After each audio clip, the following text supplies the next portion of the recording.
নমস্কার। আজকে একটা দুর্দান্ত উপায় বলবো। এই উপায়টা যদি আপনারা করুন, আপনারা হর্ষ উল্লাসের মধ্যে জীবন যাপন করবেনই করবেন।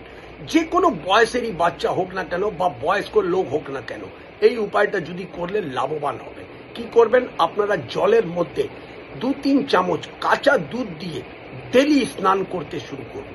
তাহলে আপনাদের জীবনের মধ্যে চঞ্চলতা, টেনশন, চিন্তা, ওভার থিঙ্কিং, অ্যাংজাইটি, ডিপ্রেশন বা মন খারাপ বা যে কোনো কারণে যদি চন্দ্র আপনার জন্ম ছকে যদি খারাপ আছে বা দূষিত আছে বা নিচস্ত আছে বা শনি সঙ্গে আছে বা রাহু সঙ্গে আছে বা কেতু সঙ্গে আছে, যে কোনো রকমই যদি চন্দ্র খারাপ আছে, তার জন্য আপনার মধ্যে প্রচন্ড চঞ্চলতা এইসব চলে আসছে, তাহলে আপনারা ডেলি স্নান করতে শুরু করুন। চাहे ও 1 বছরের বাচ্চা হোক, চাहे 80 বছরের বয়স্ক লোক হোক না কেন, এই ক্রিয়াটা রেগুলার করে দেখুন।